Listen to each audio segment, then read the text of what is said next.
Hi students, నిన్న last క్లాస్లో మనం ఏం చెప్పుకున్నాం? ఛార్జ్ అంటే ఏంటి, ఛార్జ్ని మనం ఎలా ప్రొడ్యూస్ చేయాలి అనేది చెప్పుకున్నాం. ఈరోజు ఏవైనా రెండు ఛార్జెస్ మధ్యలో ఉన్నటువంటి force, the force of interaction between the two charges, రెండు ఛార్జెస్ మధ్యలో ఫోర్స్ అనేది ఏ విధంగా ఉంటుంది. అయితే ఇది ఎక్స్ప్లెయిన్ చేసింది ఎవరంటే కూలుమ్స్ అనే సైంటిస్ట్ ఎక్స్ప్లెయిన్ చేశాడు. అయితే దానికంటే ముందు మనం ఒక చిన్న టర్మ్ చూద్దాం, తర్వాత కూలుమ్స్ లాలోకి వెళ్దాం. ఏంటంటే అది electric permittivity. What is meant by the electrical permittivity? For example, we are considering two charges in a medium. The force of interaction between the two charges will be having some value. Now we moving these two charges into another medium. The force of interaction will be the same or not. ఏదైనా మనం ఒక మీడియంలో ఒక రెండు charges తీసుకుంటే ఆ రెండు charges మధ్యలో ఫోర్స్ అనేది కొంత ఉంటుంది. అయితే ఆ ఫోర్స్ అనేది వేరే మీడియంలో కూడా అంతే ఉంటుందా? ఉండదు. ఎందుకని ఉండదు? Because every medium will oppose electrical properties to some extent. ప్రతి మీడియం కూడా ఎలక్ట్రికల్ ప్రాపర్టీస్ని ఎంతో కొంతవరకు అపోజ్ చేస్తుంది. ఎలా అనేది మనకి ఒక చిన్న ఎగ్జాంపుల్ చూద్దాం. ఫర్ ఎగ్జాంపుల్ మనం లైట్ తీసుకున్నాం అనుకోండి. లైట్ యొక్క వెలాసిటీ ఎంత? 3 × 10⁸ మీటర్ పర్ సెకండ్. అది ఆల్రెడీ మనకు తెలుసు, 10th క్లాస్లో కూడా వస్తుంది. అయితే ఇక్కడ 3 × 10⁸ మీటర్ పర్ సెకండ్ ఎక్కడ? వ్యాక్యూమ్లో, అంటే ఫ్రీ స్పేస్, అక్కడ ఏమీ లేకపోతే, మీడియం అనేది ఏమీ లేకపోతే ఆ వెలాసిటీతో వెళుతుంది. ఒకవేళ ఏదైనా మీడియం తీసుకున్నాం, ఫర్ ఎగ్జాంపుల్ వాటర్ తీసుకుందాం, లేకపోతే గ్లాస్ తీసుకుందాం, లేకపోతే ఆయిల్ తీసుకుందాం, లేకపోతే పెట్రోల్ తీసుకుందాం, ఇలా డిఫరెంట్ మీడియంస్లో లైట్ యొక్క వెలాసిటీ సేమ్గా ఉంటుందా? ఉండదు. ఒక మీడియంలో వెలాసిటీ ఎక్కువగా ఉంటుంది, ఒక మీడియంలో వెలాసిటీ తక్కువ ఉంటుంది. ఎందుకని? ఆ మీడియంస్ అనేవి వాటిని అపోజ్ చేస్తారు, అంటే లైట్ యొక్క మోషన్ అపోజ్ చేస్తుంది. దేనివల్ల? వాటి యొక్క మాలిక్యులర్ అరేంజ్మెంట్ వల్ల. అది దేని ద్వారా చెప్తాం మనం? రిఫ్రాక్టివ్ ఇండెక్స్ ద్వారా. అలాగనే మనం ఇక్కడ ఎలక్ట్రికల్ ప్రాపర్టీస్లో నథింగ్ బట్ ఎలక్ట్రికల్ ప్రాపర్టీస్ అంటే ఫోర్స్ ఆఫ్ ఇంటరాక్షన్ అవ్వచ్చు, ఎలక్ట్రిక్ ఫీల్డ్ ఇంటెన్సిటీ అవ్వచ్చు, ఎలక్ట్రిక్ పొటెన్షియల్ అవ్వచ్చు, ఎలక్ట్రికల్ పొటెన్షియల్ ఎనర్జీ అవ్వచ్చు. ఎలక్ట్రికల్ ప్రాపర్టీస్ వేటినైనా సరే ఒక మీడియం అపోజ్ చేసే క్యాపబిలిటీని కలిగి ఉంటుంది. అయితే ఆ అపోజ్ చేసే క్యాపబిలిటీని మనం ఎంతవరకు ఉంది ఏంటి అనేది దేని ద్వారా చెప్తాం? ఎలక్ట్రికల్ పెర్మిటివిటీ ద్వారా చెప్తాం. Electrical permittivity is nothing but A physical quantity which can explain about the limit to which extent the medium can oppose the electrical properties. మనం తీసుకున్నటువంటి మీడియంని, ఏదైనా మీడియం మనం తీసుకున్నట్లయితే ఆ మీడియం ఎంతవరకు ఎలక్ట్రికల్ ప్రాపర్టీస్ని ఒబే చేస్తుంది, ఎంతవరకు ఒబే చేయదు, అంటే ఎంతవరకు ఎలక్ట్రికల్ ప్రాపర్టీస్ అందులో వెళ్ళగలుగుతాయి అనేది మనం ఎలక్ట్రికల్ పెర్మిటివిటీ ద్వారా చెప్తాం. ఎలక్ట్రికల్ పెర్మిటివిటీలో రెండు ఉంటాయి. అబ్సల్యూట్ ఎలక్ట్రికల్ పెర్మిటివిటీ ఉంటుంది, అదేవిధంగా రిలేటివ్ ఎలక్ట్రిక్ పెర్మిటివిటీ ఉంటుంది. First absolute electric permittivity.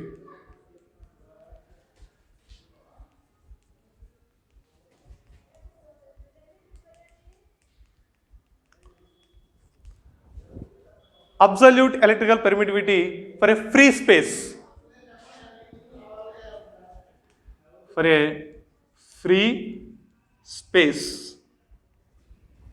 is equal to ఎంత ఉంటుంది అంటే నథింగ్ బట్ ఎప్సిలాన్ నాట్ అమ్మ, దీని symbol equal to 8.85 × 10⁻⁻12 coulomb square per newton metre square. We have to remember this value. ఈ value మనం గుర్తుపెట్టుకోవాలి, ఎందుకంటే తర్వాత మనకి ప్రాబ్లమ్స్ ఉన్నాయి కదా, ఆ ప్రాబ్లంలో వస్తుంది.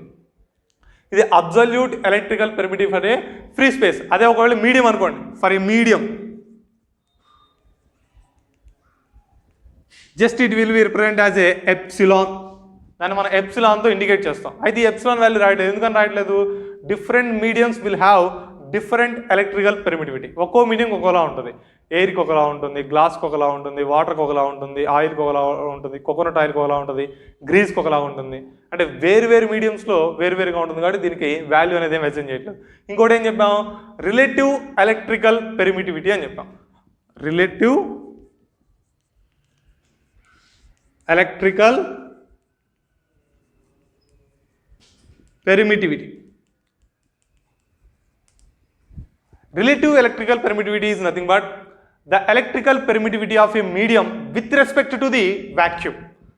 మనం ఏదైనా ఒక మీడియం తీసుకున్నట్లయితే ఆ మీడియం యొక్క ఎలక్ట్రికల్ పెర్మిటివిటీని ఫ్రీ స్పేస్తో కంపేర్ చేస్తున్నాం అనుకోండి, అప్పుడు వచ్చేదాన్ని రిలేటివ్ ఎలక్ట్రికల్ పెర్మిటివిటీ అంటాం. For example epsilon R is equal to epsilon by epsilon naught. ఇక్కడ ఎప్సిలాన్ అనేది ఏంటిది?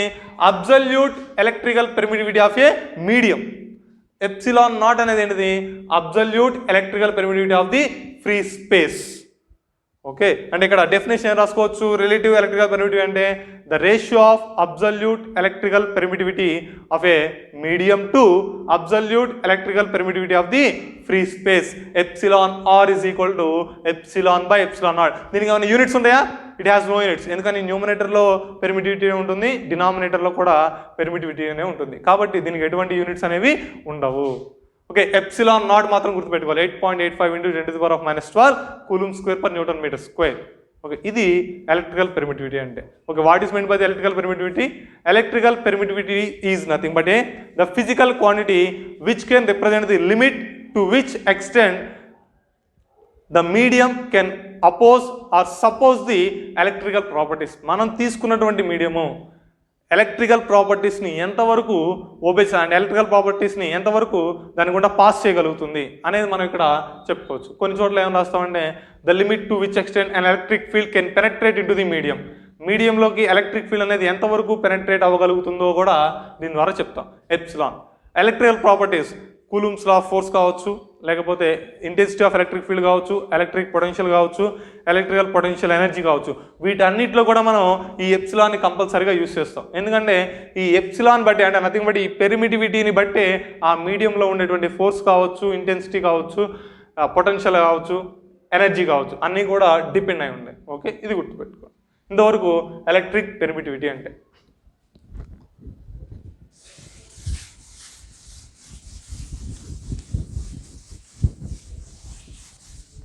నెక్స్ట్ ఇప్పుడు కూలుమ్స్ లాలోకి వెళ్దాం.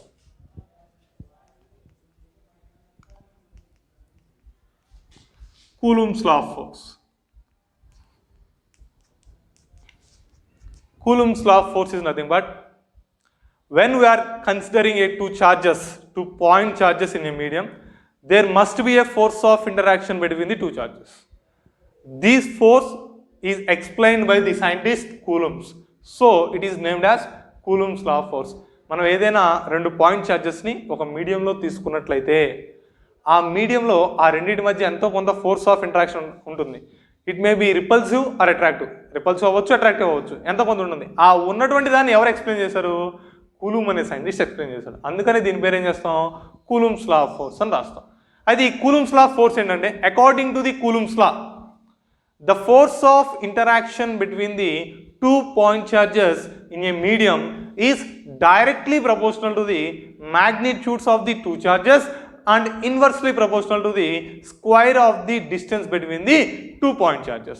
మనం ఏదైనా ఒక రెండు పాయింట్ ఛార్జెస్ తీసుకున్నట్లయితే ఆ రెండింటి మధ్య ఉండేటువంటి ఫోర్స్ అనేది వాటి యొక్క చార్జ్ మ్యాగ్నిట్యూడ్కి డైరెక్ట్లీ ప్రపోర్షనల్గా ఉంటుంది. అదేవిధంగా వాటి మధ్యలో ఉండేటువంటి డిస్టెన్స్ యొక్క స్క్వేర్కి ఇన్వర్స్లీ ప్రపోర్షనల్గా ఉంటుంది. ఎలాగో చూద్దాం. For example I'm considering 2 point charges. First one is Q1, second one is Q2. Q1 is placed at point A, Q2 is placed at point B. Point A and point B are separated by a distance small r. రెండు charges తీసుకున్నాం, Q1, Q2. ఒకటేమో ఏ దగ్గర place చేసాం, ఇంకోటేమో B దగ్గర place చేసాం. రెండింటి మధ్యలో దూరం ఎంత? Small R. అయితే ఇప్పుడు మనం కూలుమ్స్ లాని అప్లై చేసి ఇక్కడ ఎంత ఫోర్స్ ఉంటుందో చెప్తాం. ఇందాక డెఫినేషన్లో ఏం చెప్పాం? The force of interaction between the 2 point charges is directly proportional to the magnitude of the charges అన్నాం. ఇక్కడ మ్యాగ్నిట్యూడ్స్ ఆఫ్ ది చార్జ్ ఎంత? ఫస్ట్ ఛార్జ్ యొక్క మ్యాగ్నిట్యూడ్ ఏమో Q1, సెకండ్ ఛార్జ్ యొక్క మ్యాగ్నిట్యూడ్ Q2. అంటే ఇక్కడ force F is directly proportional to Q1 into Q2 అని అర్థం. నెక్స్ట్ తర్వాత ఏం చెప్పాం? Inversely proportional to the square of the distance between 2 charges అన్నాం. అంటే ఈ రెండింటి మధ్యలో ఉండేటువంటి డిస్టెన్స్ యొక్క స్క్వేర్కి ఇన్వర్స్లీ ప్రపోర్షనల్గా ఉంటుంది. అంటే ఫర్ ఎగ్జాంపుల్ మీకు ఇంకా అర్థం కావాలంటే మీరు చిన్నప్పుడు మ్యాగ్నెట్ ఆడుకొని ఉంటారు. ఒక మ్యాగ్నెట్ని ఒక ఐరన్ నీడిల్ తీసుకోండి, దానికి 1 సెంటీమీటర్ దూరంలో పెట్టాను. మ్యాగ్నెట్కి ఐరన్ నీడిల్కి మధ్యలో 1 సెంటీమీటర్ దూరం ఉంది, కొంతలా అట్రాక్ట్ అవుతుంది. 2 మీటర్ల దూరం ఉంది, అట్రాక్షన్ ఏమైంది? తగ్గింది. 3 మీటర్లు ఉంటే తగ్గింది, ఇంకా తగ్గింది. అంటే డిస్టెన్స్ పెరుగుతుంటే ఆటోమేటిక్గా ఫోర్స్ కూడా ఏమైంది? తగ్గింది. ఇక్కడ కూడా అదేవిధంగా ఈ ఛార్జెస్ మధ్యలో దూరం పెరుగుతూ ఉంటే ఫోర్స్ అనేది ఏమవుతుంది? తగ్గుతుంది. కాబట్టి దీన్ని F ప్రపోర్షనల్ టు 1/r² అని రాస్తాం.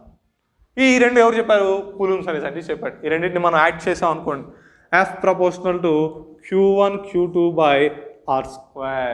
When we are eliminating a proportionality, there must be a constant K. Q1 Q2 by R square. F is equal to K into Q1 Q2 by R square. ఇక్కడ K అనేది ఏంటిది? Electrostatic force constant.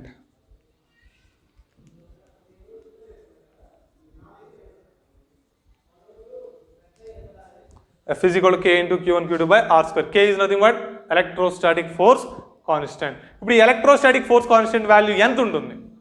Electrostatic force constant is depends upon the medium separated by the two charges.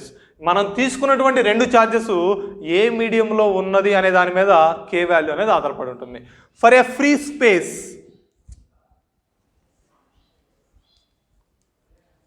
For a free space అది కూడా vacuum అంటాం. వ్యాక్యూమ్లో K is equal ఎంత అంటే 1/4πε0. నా చెప్పాను కదా ఎలక్ట్రికల్ పెర్మిటివిటీ. ఎలక్ట్రికల్ పెర్మిటివిటీని బట్టే మన ఎలక్ట్రికల్ ప్రాపర్టీస్ని చెప్తాం. K ఈజ్ ఈక్వల్ 1/4πε0 అవుతుంది. ఇప్పుడు K ఈజ్ ఈక్వల్ 1/4πε0 అయితే F ఈక్వల్ ఎంత అవుతుంది? ఈ వాల్యూని ఇక్కడ సబ్స్టిట్యూట్ చేయండి. K వాల్యూని F is equal to okay, ఈ K వాల్యూని Fలో సబ్స్టిట్యూట్ చేస్తే F ఈజ్ ఈక్వల్ ఏమవుతుంది? 1/4πε0 into Q1 Q2 by R square. F is equal to 1/4πε0 into Q1 Q2 by R square. ఇక్కడ Q1 అనేది ఏంటిది? magnitude of the first charge. Q2 అనేది magnitude of the second charge. R అనేది ఏంటిది? distance between the two charges. ఇది equation. దేనికి equation? Force of interaction between the two charges. అయితే ఇక్కడితో అయిపోలేదు. ఎందుకని? ఫోర్స్ అనేది ఏంటిది? స్కేలారా వెక్టారా? వెక్టార్. వెక్టార్కి ఏమేమి ఉంటాయి? మ్యాగ్నిట్యూడ్ ఉంటుంది, డైరెక్షన్ కూడా ఉంటుంది. ఇక్కడ మనం మ్యాగ్నిట్యూడ్ని కనుక్కున్నాం. F is equal to 1/4πε0 Q1 Q2 by R square. మనకి డైరెక్షన్ కూడా ఇంక్లూడ్ చేయాలి కదా. డైరెక్షన్ వస్తేనేగా మనకి కంప్లీట్ అయ్యేది ఫోర్స్ అనేది. లేకపోతే ఫోర్స్ అనేది కంప్లీట్ అవుతుందా? అవ్వదు. మీకు ఆల్రెడీ ఫస్ట్ ఇయర్లో వస్తుంది. వెక్టార్స్లో మనం ఒక వెక్టార్ ఏ బార్ అనేది తీసుకున్నాం. ఫర్ ఎగ్జాంపుల్ ఏ బార్ అనేది వెక్టార్ అయితే ఆ ఏ బార్ని మనం ఏ విధంగా చూపిస్తాం? ఏ ఇంటూ ఏ క్యాప్ అని రాస్తాం. ఏ ఇంటూ ఏ క్యాప్. ఏ అనేది ఏంటిది? మ్యాగ్నిట్యూడ్. ఏ క్యాప్ అనేది ఏంటిది? డైరెక్షన్. ఏ క్యాప్ అనేది యూనిట్ వెక్టార్. యూనిట్ వెక్టార్ యొక్క మ్యాగ్నిట్యూడ్ 1 అవుతుంది. అది కేవలం దేనికి ఉపయోగపడుతుంది? డైరెక్షన్ ఇండికేట్ చేయడానికి మాత్రమే ఉపయోగపడుతుంది ఏ అనేది. ఇప్పుడు మనం ఇక్కడ